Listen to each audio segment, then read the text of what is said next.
ছাগল কিনে আনলাম, আর 1 লাখ কুরবানি দিবনি। ছাগল তো ওটা দেখতে তো ভালোই, দাম নিছে কত?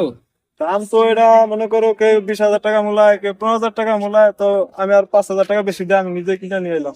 যাক ভালো হয়েছে, কুরবানি দে আর আমি ঈদের দাওয়াতটা দিস, ঠিক আছে? শাকিল তো ছাগল কিনছোস? কত? তো কেউ 15,000 টাকা, কেউ 20,000 টাকা, আমি এক কোপ দিচ্ছি 25,000 টাকা লয়ে এলাম। ভালো হইতো দাঁড়টা। কুরবানি দিব। আচ্ছা এই দাঁড়টা দিন। আসসালামু আলাইকুম ওয়া রাহমাতুল্লাহ। ওয়ালাইকুম সালাম, কি ভালো আছেন নি? তোর ঘটনা তো একটা ঘটে গেছে। কি হয়েছে? রিয়াজ ভাই আছেন আঙ্গা এলাকার, হ্যাঁ, হ্যাঁ ছাগল একটা কিনে এলাকায় সবার কাছে ডোল দিতে আছে। আমি সবচেয়ে বড় ছাগল কিনছি 25,000 টাকা দেয়া। তাই নি?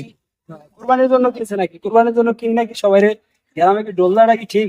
কেরামে ঢোল দাইতেছে, তাইলে তো মনে হয় দেখাইতেছে যে আমি সবচেয়ে বড়। আমি এইটা মানুষের আমি সবচেয়ে বড়। তাই তো আবার আগে থেকেই আবার কিছু হইলে হালকা একটা হইলে বড় সাহেব হয়। হ্যাঁ সবসময় এমন করে, এটার লেগে যে আমরা তো তাই নি ইমাম সাহেব আছেন আঙ্গা এলাকার। আচ্ছা তাহলে আইসেন, মাগরিবের পর আইসেন, দেখো তো। সালাম আলাইকুম। কি রিয়াজ ভাই, কুরবানির পশু নাকি কিনছেন? হ্যাঁ ইনশাল্লাহ কুরবানির পশু কিনছি, এবার 1 লাখ কুরবানি দেব। আর শুনলাম দি মিরাজ ভাইরা কইলো আপনি বলে এলাকায় বলে পুরো ছড়াইতেছেন। এলাকার বড় বাচ্চা পশুই কিনছি 1 লাখ কুরবানি দেওয়ার জন্য। তাই নি? এলাকায় ছড়াইতেছেন, এরকম ভাবে ছড়ানো কি ঠিক নেই?